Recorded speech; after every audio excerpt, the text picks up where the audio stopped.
It doesn't really matter about the fact that I didn't post a February TBR for you, because most of the stuff on my February TBR I didn't read and so has been ported over to my March TBR. Welcome to another video. Welcome back, or if you're new here, welcome. My name is Katrina and I make bookish content here on this channel for you as much as I can, and then movie reviews here at the weekend. In the description box below you will find links to all the books I'm going to be talking about today, as well as links to my blog, my Goodreads, where you can keep up with my reading in between TBRs and wrap-ups.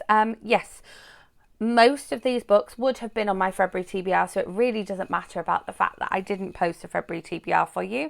I'm sorry about that, but I will try my best to keep posting more consistently. Two books that are March releases for you. These both come out at the end of March. I have read them both, so I'm not going to talk too much about them for fear of giving you any spoilers, but I do want to highlight them here, and then we'll talk about some February releases I didn't manage to read in February.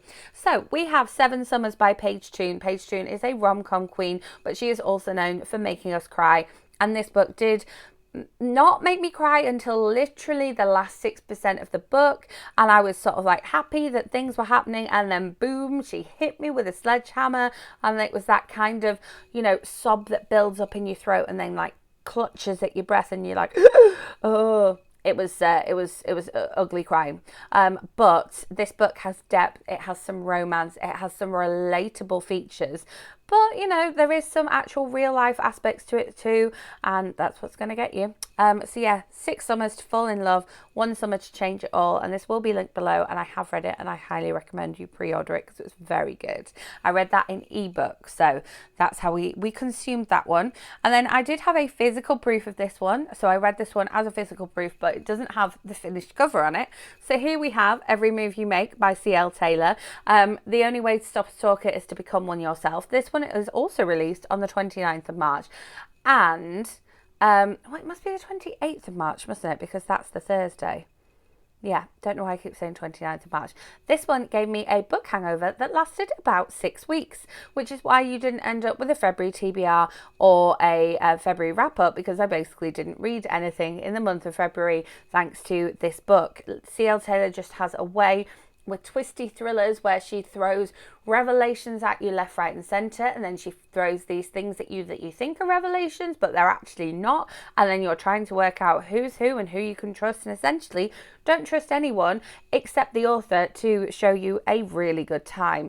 This was so amazing, but just be warned, have something lined up as a palate cleanser, because this one will absolutely give you a book hangover.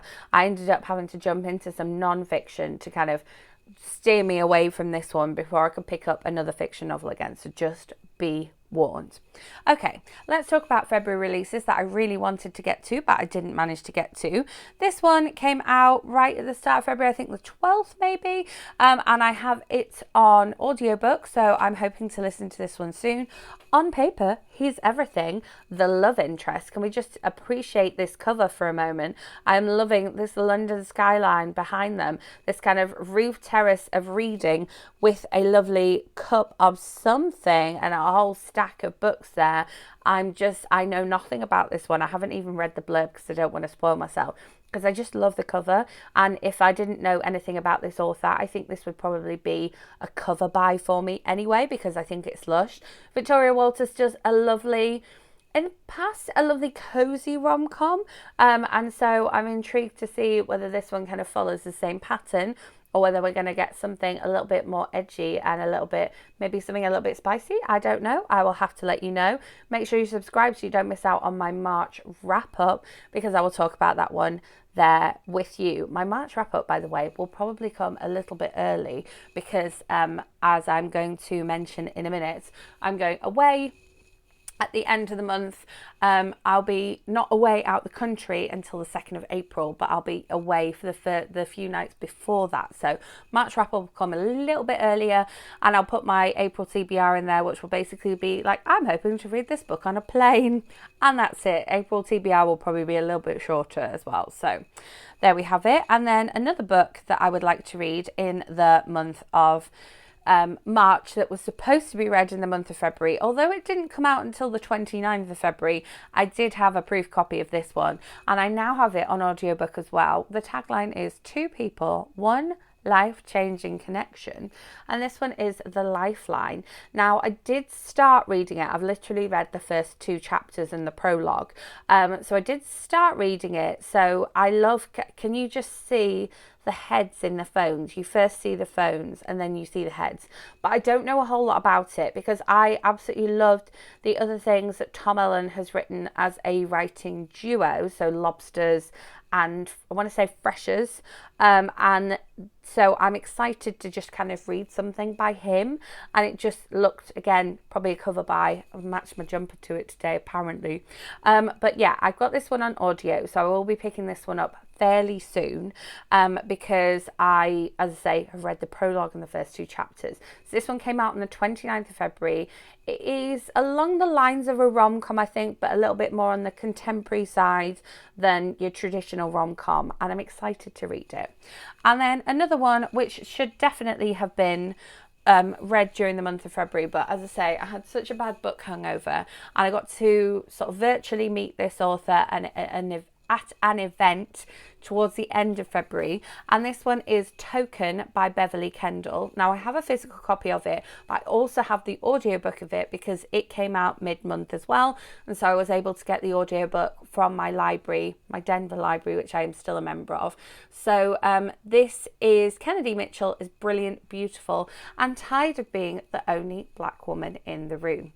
2 years ago, she was plucked from reception for a seat at the boardroom table in the name of representation. Rather than play along, she and her best friend founded Token, a boutique PR agency that helps diversity challenged companies and celebrities. With famous people getting into reputation damaging controversies, we all know about that.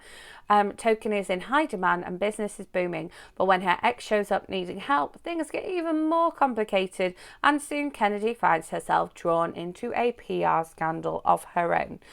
So as I say, I do have this one on audiobook as well as having a physical book that I picked up at that event at Simon & Schuster Books in the City, and this one has a lot of buzz around it. There's a lot of hype around it, and it came out, I want to say it came out like Valentine's Day the 15th, thereabouts. So yes, so this is Token, and was a February release that I didn't get to.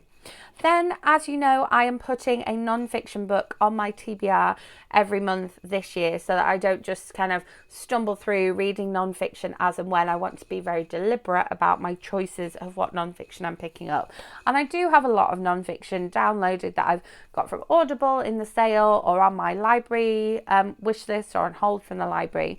And so I sort of picked this one up from my library because March is Women's History Month. We have International Women's Day on the 8th of March. And so I wanted to pick up something about, women or written by women. Now, I have a lot of female comic audiobooks on my phone, so I may pick up one of those as well. I'm not saying this is the only non-fiction I will pick up.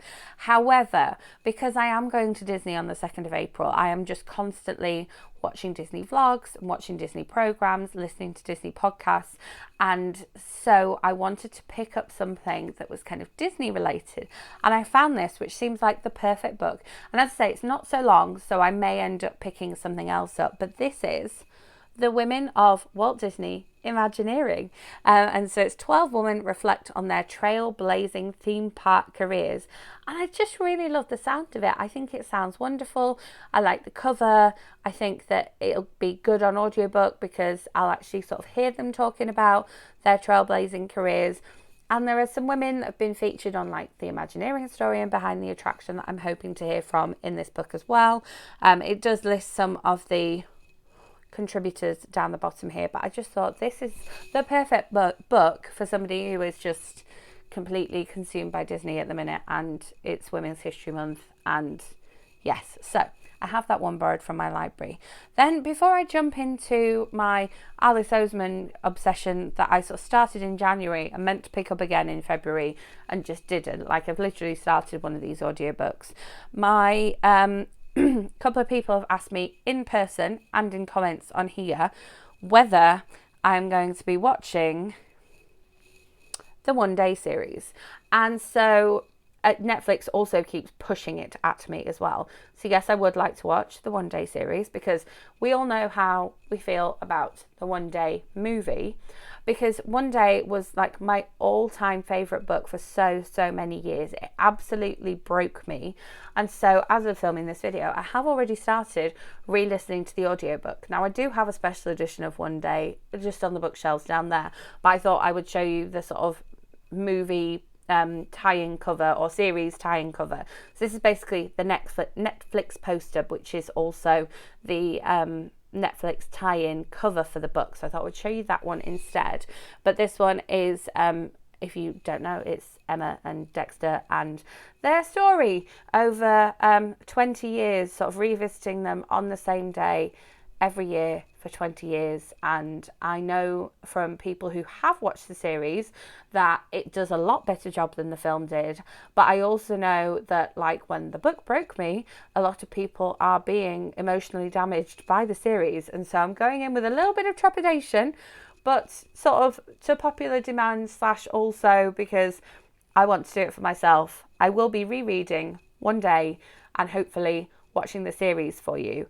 It's a potential that I could download and watch on the plane. However, I have just started rereading the book, and so it would be better to kind of jump into the series. Maybe I'll watch it with Ollie. He's not read the book. He's not seen the film. He could go in impartially, see what we think. I don't know. I feel like once I start watching the series, I will binge it. Let me know in comments how you think that I'm going to respond to this series, because I am very interested. But yes, I know you're thinking it's an ambitious TBR for somebody who read one book last month. I fully agree.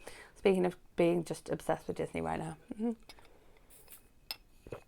But, you know, I feel like I'm back into reading again. I'm already started reading other things as of filming this video. So fingers crossed, hopefully be back into posting videos for you as well. So which one have I already started? So there's 3 more Alice Oseman books that I absolutely binged her in the month of January and then was just obsessed, and I borrowed them all from the library and then they all returned, so I've re-borrowed them. So first of all, we have Radio Silence, which I have already started listening to. The tagline for this one is "Listen to your own voice," and this kind of takes place in the same world as the other books but is slightly different, and I think that the vibe is a lot more along the lines of Solitaire than it is along the lines of Heartstopper. And the cover of the audiobook that I have is this cover. So this is kind of the tie-in cover with everything else, and then this is the cover of the audiobook that I have. So that's Radio Silence. Then what I've done is I've got the covers the same for you for Loveless, How Long Before Her Story Begins. I have to say I've probably drawn to the cover of this one the most. I'm not a fan of this cover. What do we think? I mean, I know the artwork is similar to that of Heartstopper, but I much prefer this cover to this one. There is another one floating around somewhere, but I'm just showing you the 2. Do let me know in comments which style of cover you prefer. And then we have the I Was Born for This covers. Again, we've got the one that we've got that's similar to the Heartstopper series, and I think that that's probably why these covers were launched.